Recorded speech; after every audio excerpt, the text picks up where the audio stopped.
ഇന്ന് നമുക്ക് നല്ല അസല ടേസ്റ്റുള്ള കല്യാണ മീൻകറി ഉണ്ടാക്കിയെടുക്കാം. ചട്ടിയിലേക്ക് വെളിച്ചെണ്ണ ഒഴിച്ച് ചൂടായി വരുമ്പോൾ അതിലേക്ക് കടുകും ഉലുവയിട്ട് പൊട്ടിയ ശേഷം ഇഞ്ചി, വെളുത്തുള്ളിയും കറിവേപ്പില ഇട്ടിട്ട് ഒന്ന് വഴറ്റിയെടുക്കാം.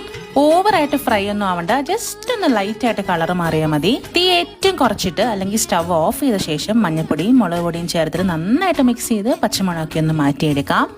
ഇതിലേക്ക് കുടംപുളിയും അത് സോക്ക് ചെയ്യാൻ യൂസ് ചെയ്ത വെള്ളം കൂടെ ചേർത്ത് കൊടുത്ത് നന്നായിട്ടൊന്ന് മിക്സ് ചെയ്യാം. ആവശ്യത്തിനുള്ള ഉപ്പും കൂടി ചേർക്കണം. നല്ലോണം കുറുക്കിയതാ ഈ ഒരു പരുവായിട്ട് എണ്ണയൊക്കെ തെളിഞ്ഞു വരുമ്പം തിളച്ച വെള്ളം ഒഴിച്ചു കൊടുക്കാം. ഇനി ഇതൊന്ന് തിളപ്പ് വരുമ്പോഴത്തേക്കിനും വൃത്തിയാക്കി വെച്ചിരിക്കുന്ന മീൻ കഷ്ണങ്ങളും കൂടെ ചേർത്ത് അടച്ചു വെച്ച് ഒരു 20 മിനിറ്റ് കുക്ക് ചെയ്യാം. ഇത് ഞങ്ങളുടെ കോട്ടയം ഭാഗത്ത് കല്യാണത്തലേന്ന് ഫാമിലിയും ഫ്രണ്ട്സും എല്ലാവരും കൂടെ ചേർന്ന് ഉണ്ടാക്കുന്ന ഒരു മീൻകറിയാണ് കേട്ടോ. ഇത് ഒരാഴ്ച വരെ കേടുകൂടാതെ ഇരിക്കും. ഡെയിലി ചൂടാക്കി വെക്കണമെന്നേ ഉള്ളൂ. ഇതിൽ ചെറിയുള്ളിയോ പച്ചമുളകോ ഒന്നും ചേർക്കില്ല, വെളിച്ചു പോവും. അവസാനമായിട്ട് വെളിച്ചെണ്ണയും കറിവേപ്പിലയും ഉലുവാപ്പൊടിയും ചേർത്താൽ മീൻ കറി റെഡി.